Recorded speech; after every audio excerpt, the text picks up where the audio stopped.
pressing Pecorino, an Italian variety from central Italy. I'm pretty sure that's where it's from. But we actually get it from here in the Hunter because we're growing some awesome alternative varieties up here. We have, as you would know, a couple of alternative varieties in our lineup, but we're getting more and more from the Hunter because people are starting to plant them up here and they've got a really good name. They grow well in our weather. Sorry, the press is very loud. We get this Pecorino from about 5 minutes down the road, which is nice and easy. We got it here at 6 a.m. this morning. The fruit was nice and cold. The acid was great on it. The flavor and the color all looks brilliant. So we're super stoked with that. It's just testament to the fact that these alternative varieties are really, really good at growing here in the Hunter Valley. We don't see a lot of them yet. They're still a little bit behind the times in the Hunter up here with the rate of how often people are planting these new varieties or grafting over. But at some point, you just got to take the reins a little bit and do it yourself. So we're actually looking at planting, or not even planting, but grafting over the top of our Merlot that we have here with a new variety called Negroamaro, which is actually from the south end of Italy, where it's a bit warmer, a bit wetter, and a bit drier, and a bit hotter. Very similar to the Hunter Valley. It floods, it's got a drought, it rains, it never rains, all that. And so it should be well suited up here. These new varieties tend to have thicker skins, or they're more disease resistant, or they're just better suited to the weather that we have up here. And Merlot is not the grape for the Hunter Valley, at least not in my opinion. I could be wrong, someone might be making it great, but the Merlot that we have here is not for me. The skins are really thin, the berries fall apart like anything, and the birds love to eat it. So we figure we might as well, if we're going to put nets on it, we might as well put nets on something that's useful and that we're going to actually really enjoy making. And so we'll cut the heads off that Merlot, graft on this Negroamaro, and it'll grow, come to life, and we'll have a brand new variety up here in the Hunter Valley, which will be really cool to see. There's one mate of ours up here that has it in a really small patch, so we've been looking at him to go and see how it's growing, and the stuff that he gets off his vineyard looks perfect. Basically exactly what I was hoping for, that it's resistant to the disease, resistant to the drought, it's resistant to the rain, and it just looks really, really good. Flavor of the grapes, it can range everywhere from a nice light rosé all the way to the other end of the scale of being like a really heavy, intense Cabernet style red. So it'll be interesting to see what we get out of it up here in the Hunter. As you know, we have our Hunter Heroes coming up shortly. Now, typically, when we do our Hunter Heroes, it's really a focus on the classic. We have Sem, we got Shardy, we got Shiraz. Now, those guys are big and bold and brilliant. We love that. But it is time for us to start showing off the newer young guns in the valley. It's all well and good to make those big three, but there is, like I said, so many new varieties out here in the Hunter Valley that look perfect for the climate and they taste incredible. We have our brand new Gewürztraminer, which is to die for. It's like drinking Turkish delight. It's so aromatic, rose petals, flowers, light cheese. It's brilliant. You'll love it. We've actually put a splash of that into the wild white just to give that some more aromatic boost as well, which is working really nicely. As you would know, we love making rosé here. Rosé is my baby, and we managed to get our hands on some incredible Tempranillo juice last year to make a Tempranillo Rosé. That's 100% Hunter Valley fruit as well.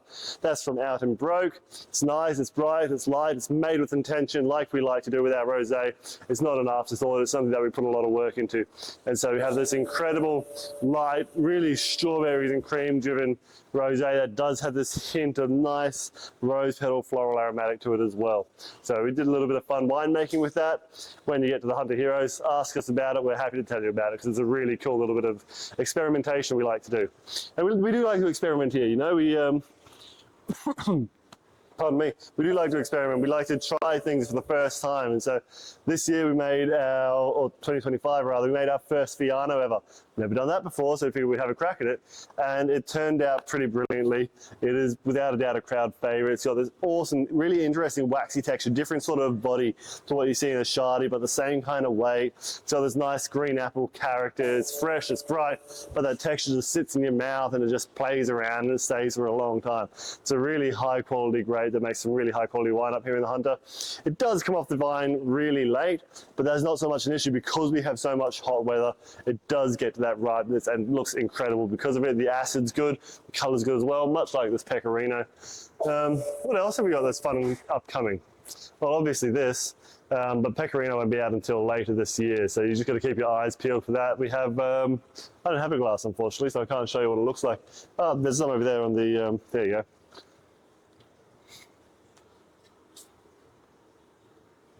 Beauty. Yeah, it looks really good. We have a fair bit of it coming through. It's just, again, like the Fiano, our first time doing this, you can see it's got quite reasonable clarity. This is the pressings portion, so we are splitting the free run and the pressings into separate parts. The free run is when we put the juice, the berries in the press, and we just spin it over without crushing it, and that fresh juice gets extracted and put into one tank, and then once we start pressing it, it tends to provide us with some different flavors, some things that go all over the place, a bit more bitterness, a bit more phenolic, a bit more texture, and we keep that in a separate tank to ferment, and then we'll blend those together to a point that we think looks really good. So we'll see how we go.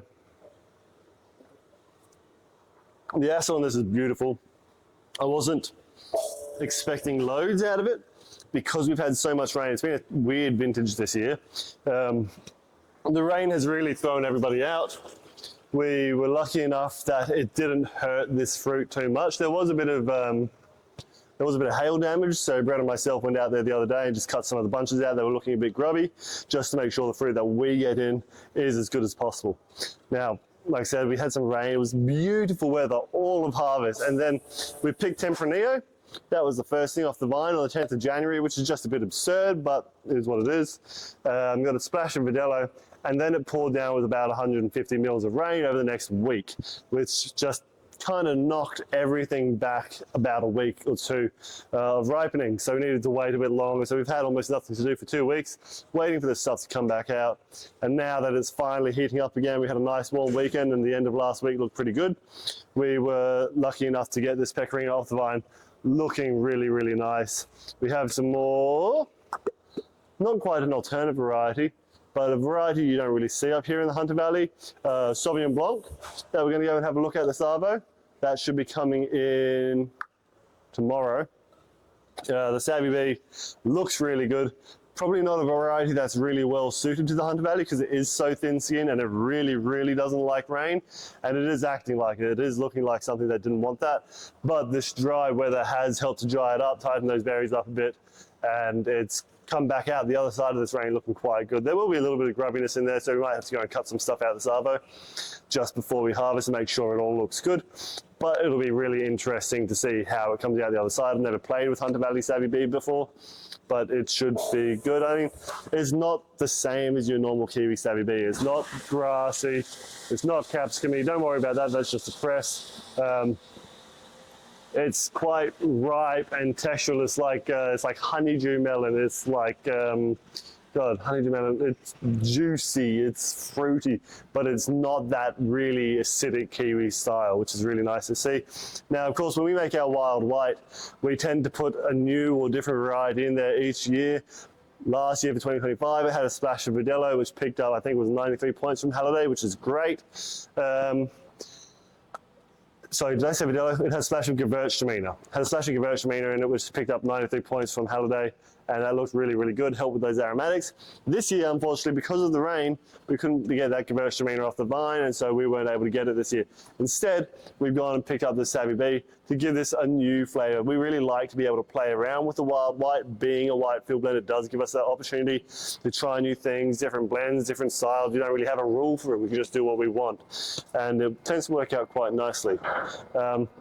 And we tend to make that just for the sake of, it's a yummy wine, you know. We can make these really high quality single variety drops, but sometimes you just want a wine you can drink by the pool, or you just want to have something with dinner.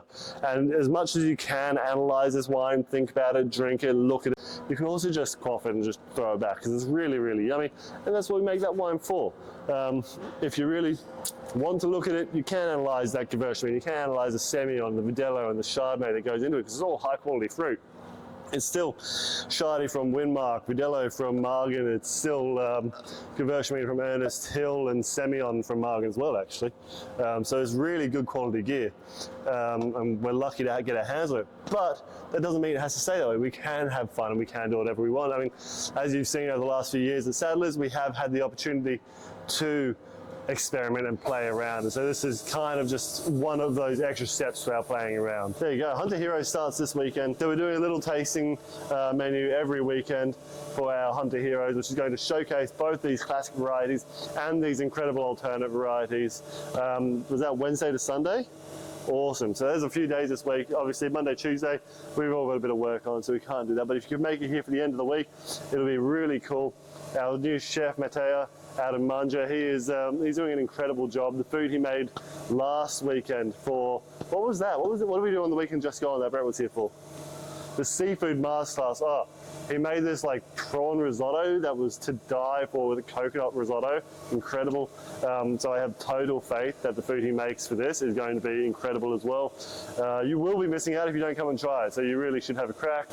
We put a lot of effort into our winemaking, we put a lot of effort into our wine, so we're going to have 6 different beautiful wines for you guys to see, with 6 different courses paired with them. So I hope you guys come up here, hope you get the chance to enjoy it. We might be around pressing more fruit on the weekend. If we are, we'll come out with boys some juice as well, so you can check it out.